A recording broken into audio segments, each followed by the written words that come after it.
sabe quais são os assuntos que mais caem de química no Enem? Então assista esse vídeo que você vai descobrir hoje quais são esses assuntos e eu ainda vou dar mais algumas dicas. Eu já fiz um vídeo falando dos assuntos que mais caem de física. Se você não viu, eu vou deixar linkado aqui para você ver depois.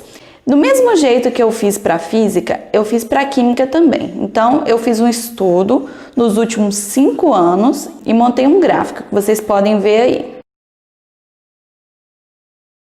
Nesse gráfico vocês podem ver que em química o assunto que mais cai é a parte de reações químicas. Então, o que você precisa saber nessa parte? Então, são aqueles tipos de reações, né? De adição, eliminação, substituição, oxidação, redução, tá? E é também importante você analisar a reação, porque geralmente o Enem, ele pega e mostra uma reação base.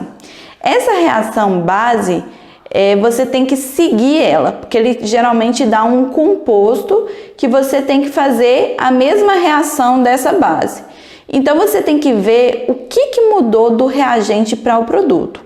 Então, conhecendo esses tipos de reações, fica mais fácil para você identificar o que mudou e como que foi feita essa reação. E aí vai ficar bem mais tranquilo você entender ela.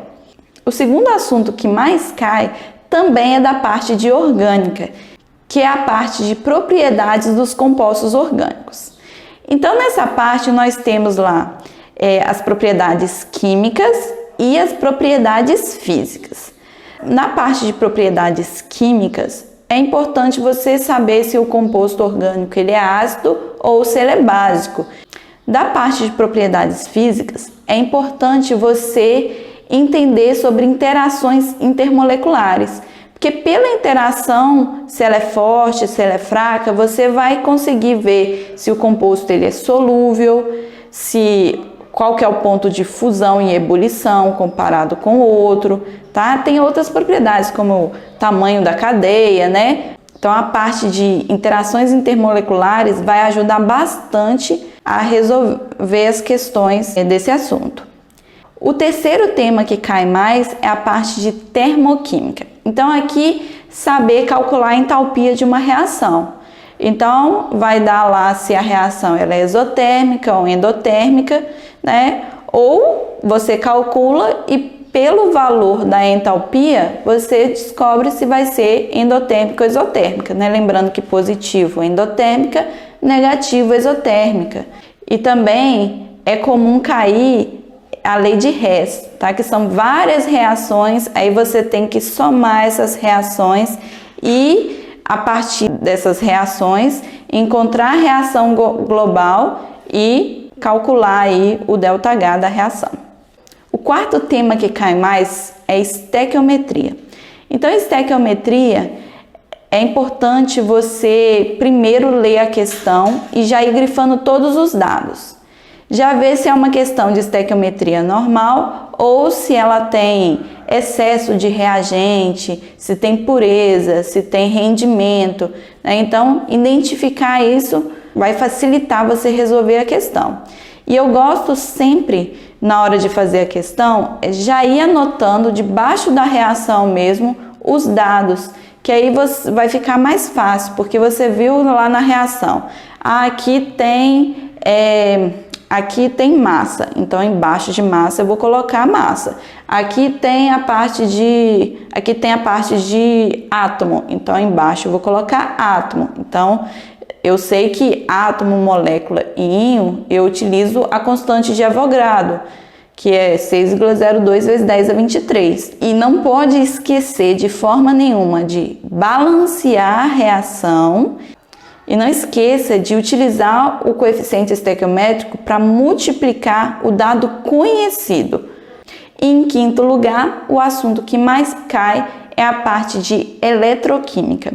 Então, é importante entender como que funciona uma célula eletrolítica, saber quem que é o cátodo e o ânodo, entender as semi-reações de redução para você descobrir quem que reduz e quem que oxida.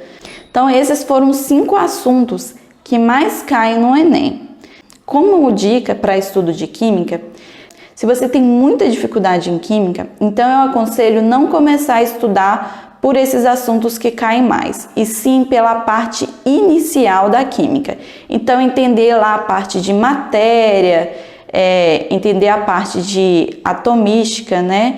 Interpretação da tabela periódica, ligações químicas em funções inorgânicas. Então, depois que você entender bem essa parte inicial, aí sim você pega e aprofunda nesses assuntos que caem mais. Essa parte inicial, ela é base, então sabendo ela bem vai ajudar em todo o resto.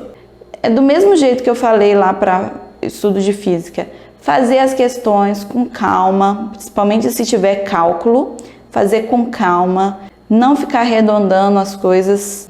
Tem lá a constante de Avogadro que é 6,02 vezes 10 a 23. Pode até usar 6, mas fora isso não fique arredondando, tá? Porque senão a diferença no resultado vai ser grande. Aí você pode acabar marcando a questão errada. Outra dica é fazer bastante questão do Enem para estudar, tá? Então, pegue as provas antigas e vai fazendo as questões do Enem, que vai te ajudar a ver como que é cobrado nas provas. E, por último, gente, vocês podem reparar que eu não fiz uma categoria de química ambiental, né, lá no gráfico. Não fiz uma categoria de química ambiental porque as partes que caem de química ambiental, elas entram dentro de outros assuntos, tá? Então, por isso eu distribuí, mas química ambiental cai muito. As questões, a maioria, são relacionadas com problemas ambientais. Sempre quando estiver estudando um assunto, tenta ver se tem alguma relação com o meio ambiente.